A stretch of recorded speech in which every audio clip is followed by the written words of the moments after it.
เวลาเปลี่ยนเป็น7 โมงถึง8 โมงทุกวันเสาร์และอาทิตย์1 อาทิตย์ปะกับทนายปอขึ้นเสียงนี้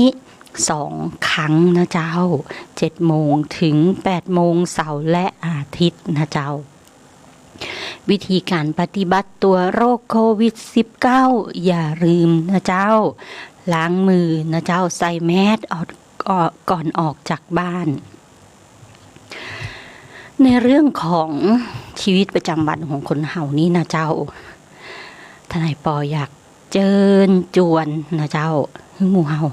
ฮับศีลนะเจ้าใครฮับศีลกันหรือยังเจ้าศีล5บอกว่าโอ๊ยฮับไปหยังฮับไปก็ย่าไปได้ลองดูนะเจ้าทำไปเรื่อยๆทำให้เป็นปกติของชีวิตแล้วความทรงจำในจิตเฮามันจะเตือนเฮาขึ้นมาทันทีว่าวิธีการอย่างไรที่จะทำตัวให้อยู่ในศีล5อย่างในสังคมปัจจุบันนี้ได้อย่างปลอดภัยนะเจ้า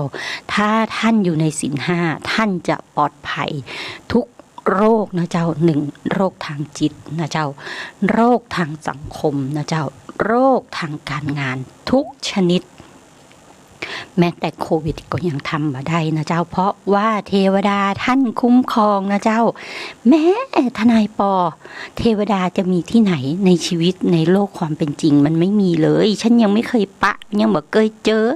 อุ้ยเอามาอู้อย่างเนี้ย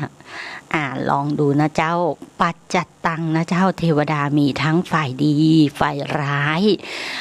นักจัดรายการวิทยุท่านหนึ่งได้บอกทนายปอว่าเทวดาบ่ได้ดีเสมอไปนะเทวดาฝ่ายร้ายก็มีเทวดาที่ยั่วยุเพื่อให้เราเสียหายก็มี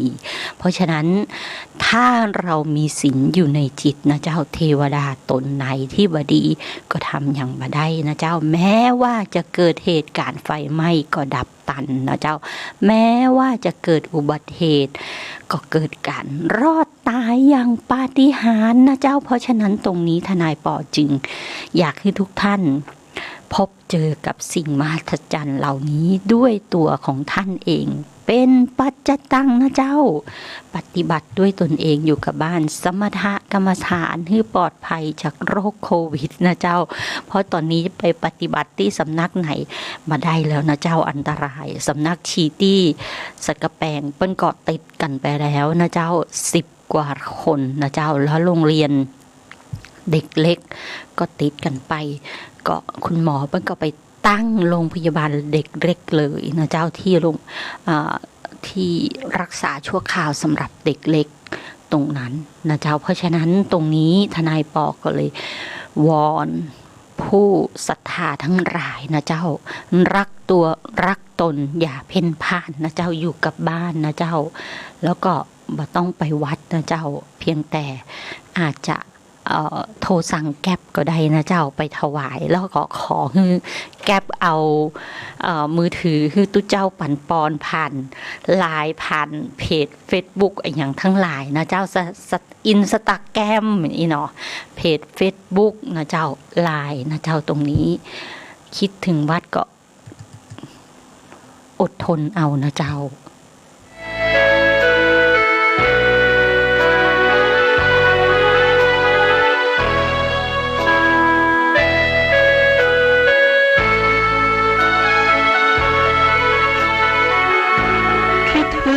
วัดหน่อยพระคอยเรานี่ห่างบุญอย่างนี้คิดถึงหลวงพี่บ้างไหมอย่ามัวแต่เพลินเก็บเงินกับงานสินทานไม่ให้เมื่อบุญห่างไกลหัวใจจะตรมคิดถึงพระก่อนค่อยนอนก็ได้เมื่อยามหลับไหลแล้วคุณจะได้สุขสมสวดมนต์สวดพรก่อนนอนอย่าลืมยกมือประนม นั่งกำหนดลมหายใจพุทโธวันไหนเครียดมาวัดว่ายังรอพระธรรมหยุดท้อถ้าใจโลโซทบทวนความเศร้าให้เบาบางช่วยจางความเหงาเป็นกิโลเสริมส่งให้โซให้ใจคิดถึงวัดหน่อยพระคอยโยมเข้าก่อบุญเร่งเราวัดไม่เคยเข้าไม่ไหวอย่าลืมอย่าลืมอย่าลืมสักคราหาคิวให้ได้เราจะสุขใจเข้าวัดเถิดคุณ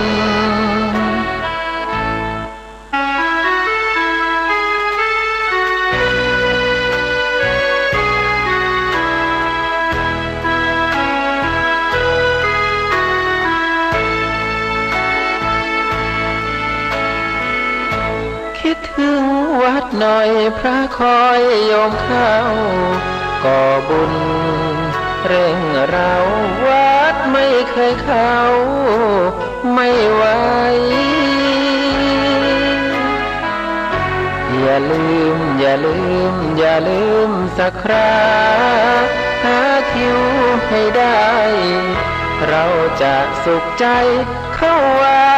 ดเถิดคุณ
กว่าดวงไม่ใช่ดวงพาดีร่ำรวยมั่งมีเพราะเราดีกว่าดวงลองทำไม่ดีดูสิมัวจะพึ่งดวงชีวิตจะร่วงเจอกับทุกข์ตรมดวงดึงไม่ดึงให้เราพึ่งขยันต้องมีสักวันสวรรค์ลอยมาให้ชมตัวคุณและฉันไม่ฝันแหลงลมคนเขาจะชมว่าเราไม่โง่ดูหวานพืชอย่างไรก็ได้เช่นนั้นหากคอยคืนวันชีวิตเราท่านน่าห่วงมีหนึ่งสมองสองมือยืนได้ทั้งปวงฟ้าหรือจะห่วงในความสำเร็จของเราดีกว่าดวงอย่าให้ดวงพาดีเรามีศักดิ์ศรีไม่ใช่คนโง่เขลาอบายอย่ามุกมากมายอย่าไปมัวเมาทำดีเติมเข้าเพื่อให้เราเหนือดวง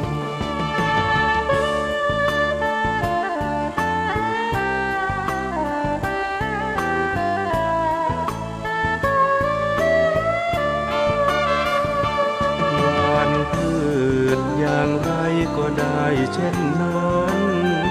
หากคอยคืนวันช ชีวิตเราท่านน่าห่วงมีหนึ่งสมองสองมือยือได้ทั้งปวงฟ้าหรือจะห่วงในความสำเร็จของเร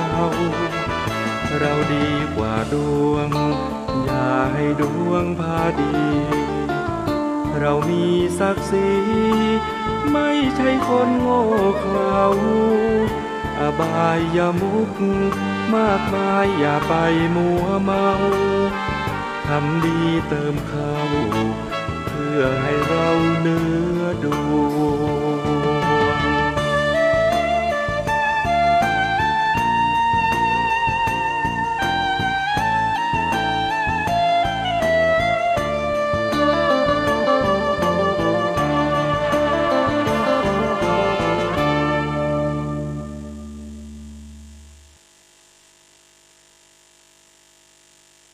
เจ้าถ้าอยากให้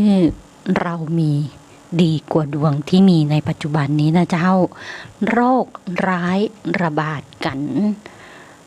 ทั้งประเทศนะเจ้าและก็ไม่ใช่แค่ประเทศเฮาเป็นทุกประเทศนะเจ้าโรคร้ายนี้ระบาดแล้วสมัยโบราณนั้นโรคร้ายเกิดระบาดนะเจ้าและพระพุทธองค์ท่านทรงได้มอบนะเจ้ามอบบทสวดมนต์บทหนึ่งคือพระอานนท์นะเจ้าเพื่อแก้ไขสังคมในเมืองไผ่สาลีนะเจ้าเพราะฉะนั้นตรงนี้ทนายปอจึงอยากมาเชิญชวนหมู่เฮานะเจ้านำบทสวดมนต์นั้นมาสวดมนต์กันแล้วก็ท่านก็ได้แก้ไขปัญหาตรงนั้นได้นะเจ้าตรงนี้เฮาไปแก้ไขปัญหากับท่านข้าราชการหรือเจ้าหน้าที่ทุกท่านในปัจจุบันมาได้นะเจ้ามีทางเดียวก็คืออยู่ในบ้าน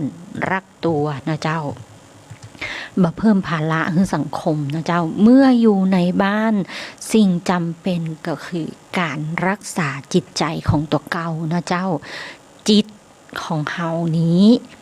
จะอยู่ดีมีสุขหรือไม่อยู่ที่สมองกับจิตร่างกายเราจะอยู่ดีมีสุขหรือไม่นะเจ้าจิตกับร่างกายต้องสัมพันธ์กันนะเจ้าถ้าจิตร่างกายบ่สัมพันธ์กันนี้อันตรายนะเจ้าเพราะฉะนั้นวิธีการก็คือนั่งรับศีลเสร็จแล้วกำหนดสติของตัวเองพัฒนาจิตของตัวเองไม่ว่าจะด้วยวิธีการสมถกรรมฐานวิปัสสนากรรมฐานสมถกรรมฐานมี10แบบนะเจ้าถ้าภาษาทางวิชาการบ้านหองบอกว่า40กองอีน้อยเฮ้ยถ้าใครได้วิชาต้องเอาขันครูมาฮื้อกรรมนะโอ้ยบ่ได้ติสลวดติจนจะง่ายอย่างก็ติมือฮื้อยะนะเจ้าติจนทำอย่างมาได้บ่ก่อเกิดสำหรับเด็กไทยเฮานะเจ้าแต่ฝรั่งก็เกินไปบ่ติเลยปล่อยให้มันทำไปทำจนของเสียหายทุกอย่างคนเฒ่าโบราณคนไทยก็ฮับบ่ได้นะเจ้าแล้วทำให้มันแต่พอดีเพราะฉะนั้นก่อนจะปล่อยให้เด็กๆทำอย่างลองฝึกเด็กนะเจ้าเด็กๆทุกคนให้พัฒนาจิตใจตัวเองนะเจ้าให้ฝึกรับศีล5นะเจ้าให้รู้ความเป็นปกติของในสังคมนะเจ้าศีล5นี้คือความปกติของสังคมนะเจ้าบัดใจเรื่องวิปริตนะเจ้าบัดใจเรื่องสติแตกนะเจ้าเป็นเรื่องที่เป็นปกติที่กฎหมายนำไปเขียนเพื่อเป็นระเบียบวินัยของชีวิตนะเจ้ามีทุกซอกทุกมุมทุกตี้นะเจ้าร่วมกันทำงานในสังคมไทยให้อยู่ได้อย่างสงบและสันติศีล5มาน้อมรับกันแล้วนำสมถกรรมฐาน40กองสมถกรรมฐาน40กองนั้นมีอย่างพ้องนะเจ้า1สวดมนต์นะเจ้าการทำจิตให้ใสทำใจให้สะอาดนะเจ้า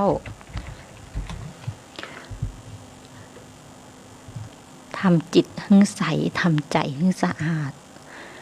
แล้วก็สวดมนต์นะเจ้าแล้วกำหนดลมหายใจนะเจ้าวิธีการกำหนดลมหายใจมีแบบใดพ้องบอกว่าจะแบบ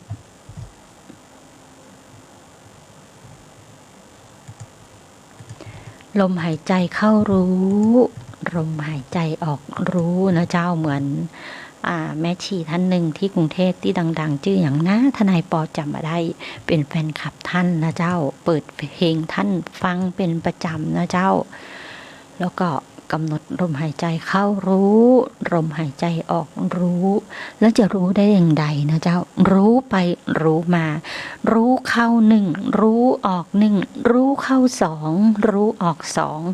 รู้เข้าสามรู้ออกสามแล้วก็หนึ่งใหม่แหมนะเจ้ารู้เข้าหนึ่งรู้ออกหนึ่งรู้เข้าสองรู้ออกสองรู้เข้าสามรู้ออกสามรู้เข้าสี่รู้ออกสี่แล้วก็นำตึงใหม่3 ครั้ง 7 ครั้งบ่เกิน7 เตื้อนะเจ้าเข้าออก7 เตื้อแล้วก็เริ่มนับมึงขึ้น3ใหม่นะเจ้าแล้วก็4 3 4 5 6 7แล้วก็3 4 5 6 7บนไปอย่างนี้มันเป็นการกระทำซ้ำๆแต่การกระทำซ้ำๆนี้ทำให้จิตสงบระงับจากอกุศลทุกอย่างนิวรณ์แห่งจิตจะบ่เข้ามานะเจ้าบางคนกำลังโมหะโทสะหันหน้าอีนี่มันโกงสตังกาเจ้ากูไป3 เดือนมันยังมาตวยเดินแกล้งกูแหมฮึปีมันน่องมันตวยแกล้งกูเอาล่ะโมหะโทสะเกิดรู้เข้า1รู้ออก1รู้เข้า2รู้ออก2รู้เข้า3รู้ออก3แต่ถ้าจิตตัวโมหะโทสะเกิดเขาก็กำหนดว่าโมโหเนาะแม่งเนาะ คำนี้ผมอีนะเจ้าทนายปออู้เล่นมาได้นะเจ้าตรงนี้มันเป็นแนวทางในการปฏิบัติอย่างหนึ่งที่ครูบาอาจารย์ตอนที่ทนายปอไปเอาใบประกอบวิชาชีพครูบนก่อนคือพระคุณเจ้านะเจ้าพระเดชพระคุณเจ้าท่านมาอบรมสมถกรรมฐานนะเจ้าแล้วก็คือเป็นห้องอะไรอย่างพระอาจารย์เจ้าอาวาสของวัดเวรุวันท่านก็คืออาจารย์ฤาษีมาสอนวิธีปฏิบัติสมถะอีกรูปแบบหนึ่งนะเจ้าจิตสมถะความสงบระงับอกุศลนิวรณ์แห่งจิตนะเจ้าอยู่ในสมถกรรมฐานและอธิกรณ์สมถะวิธีสงบระงับอธิกรณ์การทะเลาะมีเรื่องมีราวในหมู่สงฆ์ทั้งนั้นนะเจ้าจะอยู่ในสมถะนะเจ้าสัพพะสังขารสมถะนะเจ้าความสงบระงับสังขารทั้งปวงนำไปถึงพระนิพพานนั่นเองนะเจ้าตรงนี้ทนายปอจึงเจิญจวนแต่บารมีธรรมของเฮาหมู่เฮาเจ้าบ้านทั้งหลายอย่างคนเจ้าบ้านทั้งหลายนี่ยังมาจ้างเตือนนะเจ้าในเรื่องสมถะที่จะเข้าถึงพระนิพพานได้นะเจ้าถ้ามามีพื้นของจิตจากอดีตชาติมาก่อนนะเจ้าตัวนี้ก็จะบอกหูนะเจ้าตรงนี้ทนายปออยากเจิญจวนให้หมู่เฮานะเจ้าสวดพระปริตรัตนสูตรเป็นพระปริตหรือเปล่าทนายปอไม่แน่ใจเป็นเขียนว่ารัตนสูตรนะเจ้าเป็นสูตรที่พระพุทธองค์ท่านนะเจ้าพระพุทธองค์ท่านได้มอบให้พระอานนท์นะเจ้ามอบให้พระอานนท์ไปสวดนะเจ้าที่เมืองเวสาลีเพื่อให้ชาวบ้านทุกคนสวดจะได้แก้นะเจ้าแก้ปัญหาโรคร้ายโรคภัยไข้เจ็บทั้งหลายทนายปอจึงมาเจิญจวนให้หมู่เฮาสวดไปด้วยกันนะเจ้าทนายปอเอามาเปิดให้เฮาฟังสักบางส่วนบางตอนก็ยังดีนะเจ้าตรงนี้และพยันตรายทั้งปวงที่รุมเร้าเมืองแห่งนี้และเพื่อยังให้ชาวเมืองทั้งหลายได้มีดวงตาเห็นธรรมนะโมตัสสะภะคะวะโตอะระหะโตสัมมาสัมพุทธัสสะนะโมตัสสะภะคะวะโตอะระหะโตสัม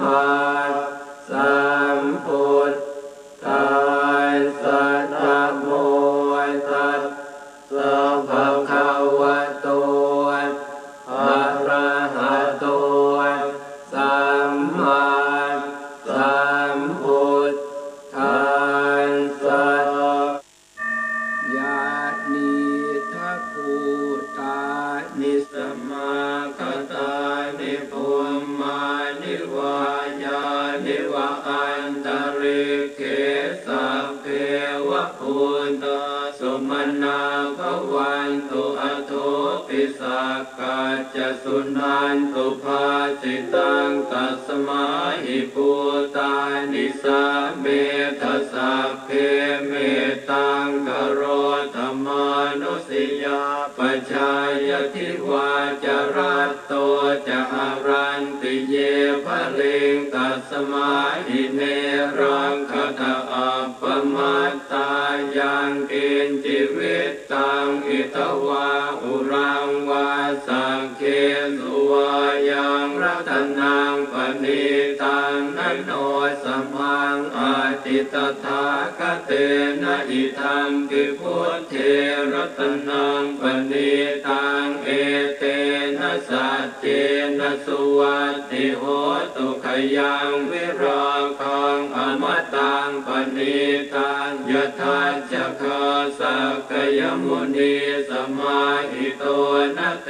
นะธรรมเมนะสมาธิกินจิติธรรมปิธรรมเมรัตนังปณิตังเอเตนะสัจเจนะสุวัตติโหตุยัมพุทธเศธโธปริวันนะเยสุจิงสมาธิมานันตริกัญญมาอุสมาธินาเตนะสโมนะเวจติธรรมปิธรรมเมรัตนังปณิตังเอเตนะสัจเจนะสุวัตติโหตุเยปุคลาอัตถสตังปัสสัทธาจัตตาริเอกานิยุคานิโหนติเต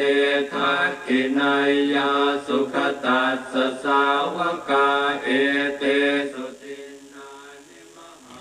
บทสวดมนต์ของรัตนสูตรนี้จริงๆแล้วยาวมากนะเจ้า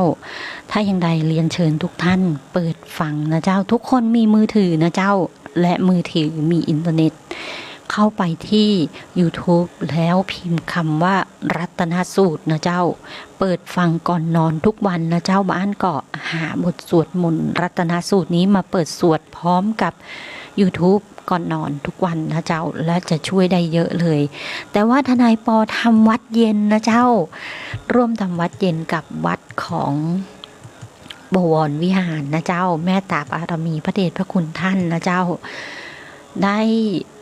ขึ้น Facebook ออนไลน์นะเจ้าสวดมนต์ทำวัดกันทุกวันนะเจ้าทนายปอก็ได้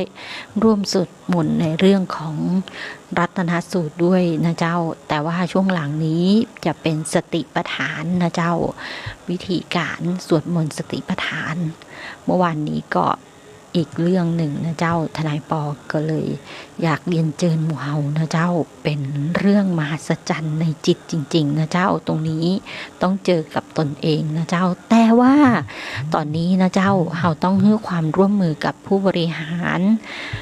จังหวัดเชียงใหม่นะเจ้าท่านผู้ว่าราชการจังหวัดเชียงใหม่นะเจ้ามีคำสั่งคณะกรรมการโรคติดต่อจังหวัดเชียงใหม่ที่412564ปิดสถานที่เสี่ยงเป็นการชั่วคราวนะเจ้าปิดตลาดร่วมรถเร่ตลาดนัดตลาดเปิดท้ายขายของนะเจ้าปิดตั้งแต่วันที่25เมษายนถึงวันที่8พฤษภาคม64รวม14วันนะเจ้าไวรัสโคโรนาโควิดนะเจ้าจึงเรียนให้หมู่เฮาได้รับทราบนะเจ้าแล้วข้อมูลของสาธารณสุขจังหวัดนะเจ้าในวันที่ผ่านมานะเจ้า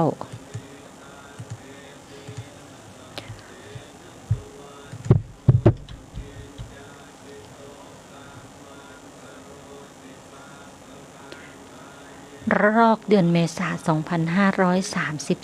2534สถานการณ์ปัจจุบันนี้นะเจ้าอัปเดตล่าสุดวันที่30เมษายน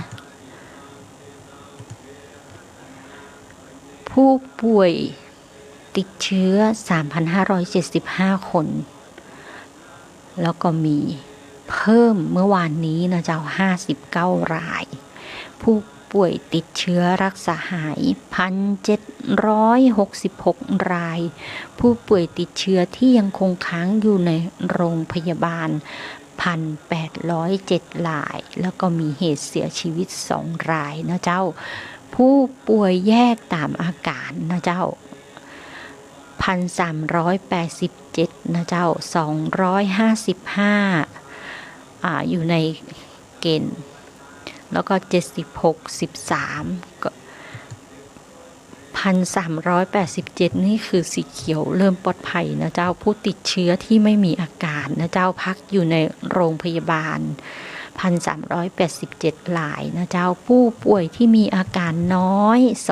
255รายนะเจ้าผู้ป่วยที่มีอาการรุนแรงนะเจ้า76รายโรงพยาบาลสนามนะเจ้ารักษา1,250รายโรงพยาบาลรัฐนะเจ้ารักษา286รายโรงพยาบาลเอกชนรักษา112รายนะเจ้าHospital นี้49รายนะเจ้าโรงพยาบาลต่างจังหวัดและอยู่ระหว่างสอบสวนโรค110รายผู้ติดเชื้อในเรือนจำเจียงใหม่นะเจ้ามี191รายนะเจ้าตอนนี้ผู้ว่าราชการจังหวัดเจียงใหม่นะเจ้าเปิ้ลขอความร่วมมือนะเจ้างดนะเจ้างดเดินทางข้ามจังหวัด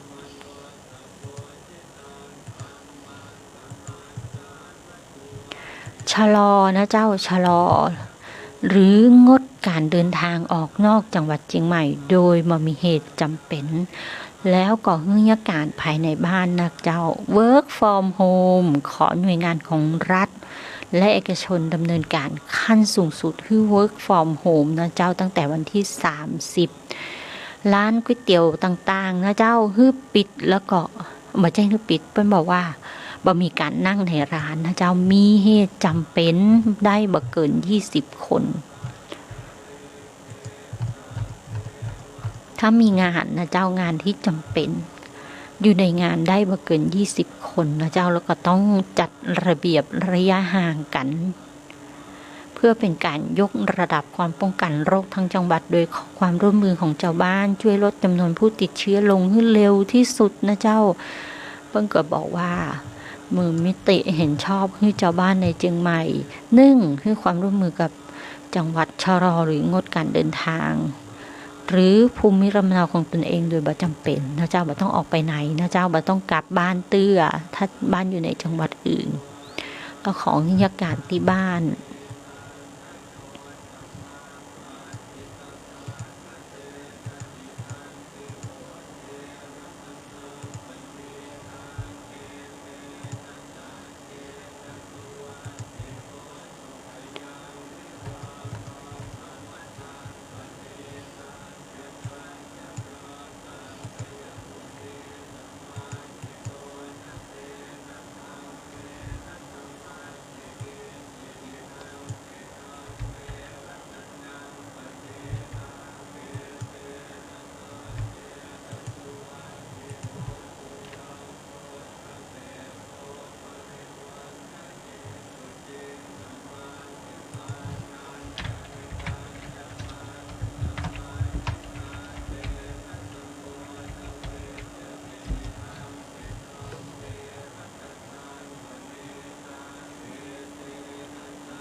สบคนะเจ้าชุดเล็กตั้งแต่วันที่27เมษายนที่ผ่านมาของกรุงเทพนะเจ้าเปิ้นบอกว่า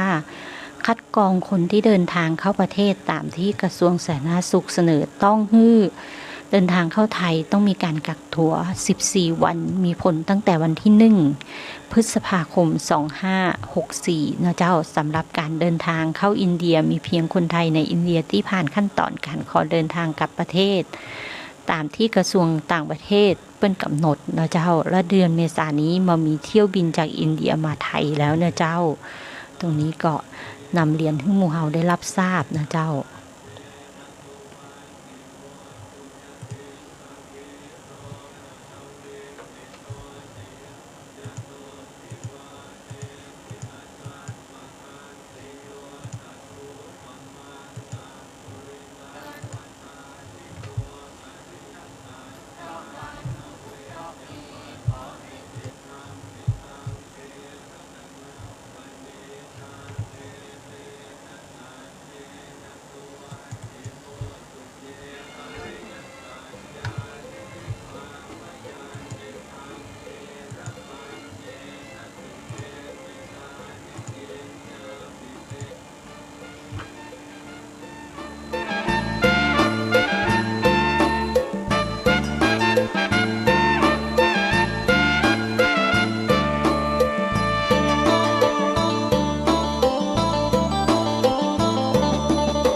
ชิมาปฏิปทา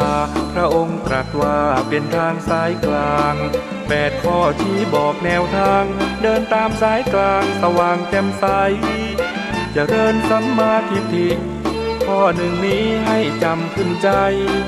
สัมมาสังกัปปะท่องไว้ข้อ3ต่อไปเจริญสัมมาวาจา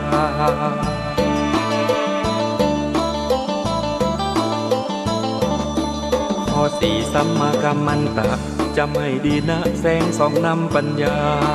จาก4แล้วมีข้อ5เจริญสัมมาอาชีพนั้นหนอสัมมาวายามะก็ดีบอกข้อ6นี้จิตเพียรอย่าท้อเจริญสัมมาสติให้พอข้อนี้คือข้อที่7ให้จำ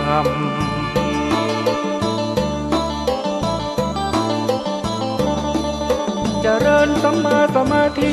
ทั้ง8 ข้อนี้ท่านทรงชี้นำเรียนรู้แล้วปฏิบัติตามชีวิตงดงามดับความทุกข์เข็ญตั้งใจและไม่โอนเอ็นหลงผิดกฎเกณฑ์นอกทางสายกลาง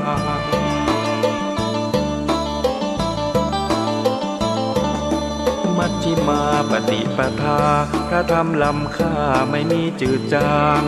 อริยสาวกรู้ทางไร้สิ่งกีดขวางตรงไปให้ถึงราคีไม่มีเกลือกลัวมุ่งดีเว้นชั่วเฝ้าคอยคำนึงสติสมาธิช่วยดึงให้เข้าไปถึงแก่นของพระธรรม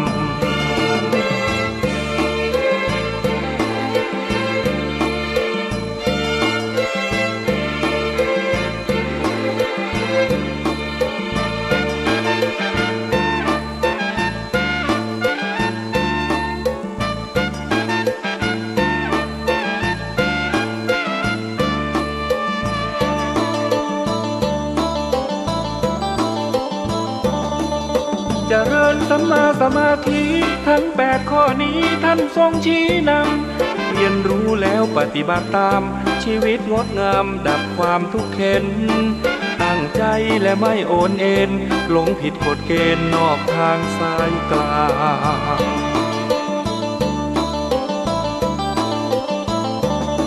มัชฌิมาปฏิปทาพระธรรมล้ำค่าไม่มีจืดจาง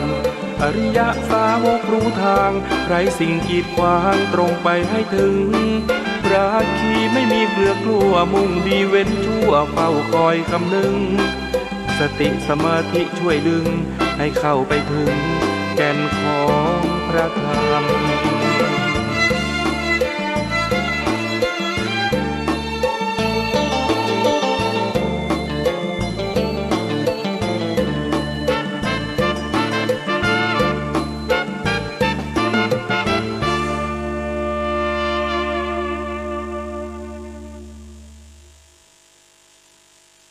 ฟังเทศกันไหม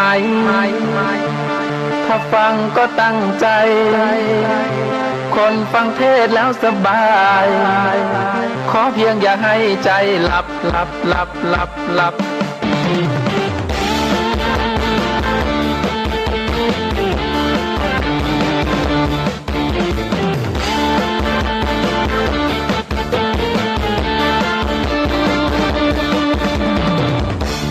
เทศคู่กับชาวพุทธขออย่าได้หยุดฟังเทศกันไป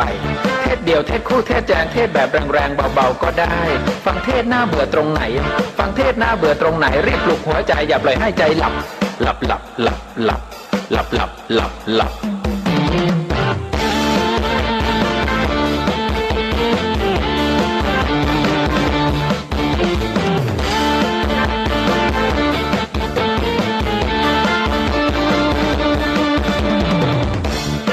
ไม่หลับคือเด็กว้าวรุ่นใหญ่ฟังเทศชอบหลับอ้าวหรือหลับมาตั้งแต่เด็กเหมือนใครมาเสกให้หลับเรื่อยไป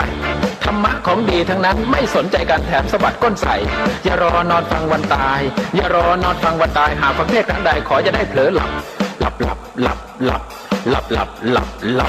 ฟังเทศกันไหมถ้าฟังก็ตั้งใจคนฟังเทศแล้วสบายขอเพียงอย่าให้ใจหลับ